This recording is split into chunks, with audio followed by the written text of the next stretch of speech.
Lumipat si Liza sa Barangay Silangan matapos siyang matanggap bilang guro sa isang pampublikong paaralan roon. Galing siya sa Maynila at sanay sa ingay, ilaw, at dami ng tao. Kaya't malaking pagbabago para sa kanya ang tahimik at tila palaging maulap na baryong iyon. Simple lang ang buhay dito, sabi ng barangay kapitan na si Mang Ernesto.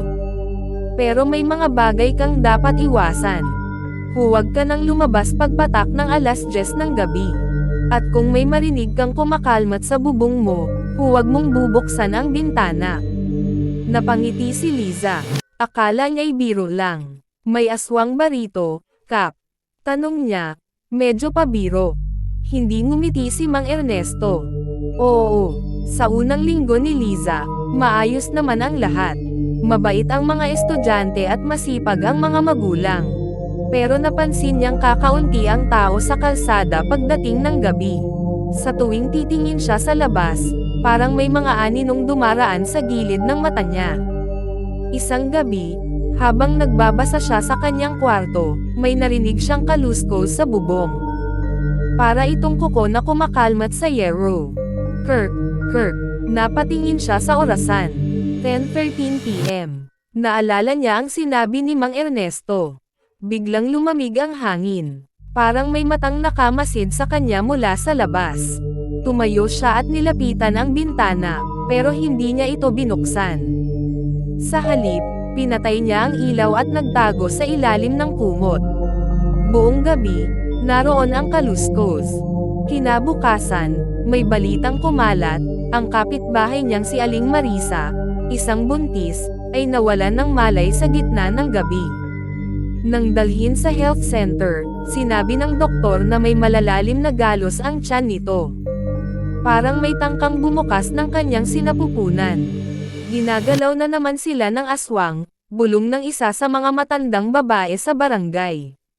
Sabi nila, ang aswang ay isang matandang babae na nakatira sa dulo ng gubat sa likod ng baryo. Sa araw, nagkukubli bilang masungit na hilot. Sa gabi, lumilipad at naghahanap ng buntis. Naisip ni Liza, hindi ito maaaring totoo. Hindi ba't kathang isip lang ang aswang. Pero gabi-gabi na lang, may naririnig siyang kalmo sa bubong.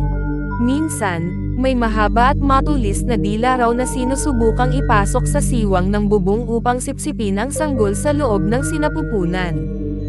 Dahil sa sunod-sunod na insidente ng mga kababaihang buntis na nagkakasakit at nawawalan ng malay, nagsimulang mag-imbestiga si Liza.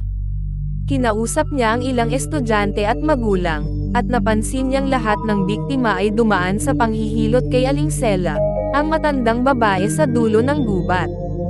Isang gabi, sinundan niya si Aling Sela mula sa malayo. Sa dilim ng gabi, nakita niya itong pumasok sa gubat. Dala ang isang sako. Tahimik si Liza, nagkubli sa likod ng puno. Biglang sumipol ang hangin. Sa harap ng kanyang mga mata, nakita niyang bumaluktot ang katawan ni Aling Sela. Tumunog ang mga buto. Tumubo ang pakpak. At sa isang kisap mata, naging isang dambuhalang nilalang na may pulang mata at mahahabang kuko. Hindi siya makakilos, pero sa di inaasahang pagkakataon, nadulas siya. Snap! Tunog ng tuyong sanga. Napalingon ang aswang. Tumakbo si Liza, halos mabaliw sa takot. Naririnig niya ang pagaspas ng pakpak sa kanyang yulunan. Humahangin sa kanyang batok. Halos madapa siya sa putikan. Pagdating sa baryo, pinukaw niya ang buong barangay. Totoo ang aswang. Si Aling Sela. Nakita ko mismo. Nagtipon ang mga lalaki. Dala ang itak, bawang, asin, at langis. Gamit ang mga paniniwala at lumang tradisyon, sinugod nila ang gubat. Umalangaw-ngaw ang iyak at sigaw ng halimaw. Umaga na nang bumalik ang mga kalalakihan, duguan, sugatan, ngunit dala ang sunog na bangkay ng aswang. Muling bumalik ang katahimikan sa Barangay Silangan. Wala nang kumakalmat sa bubong. Wala nang buntis na ginagambala. Ngunit si Liza, gabi-gabi pa rin ay hindi mapakali. Sapagkat sa bawat sulok ng dilim, nararamdaman niyang may mga matang nakamasid.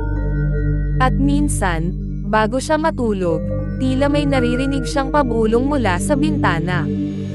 Hindi pa ako tapos.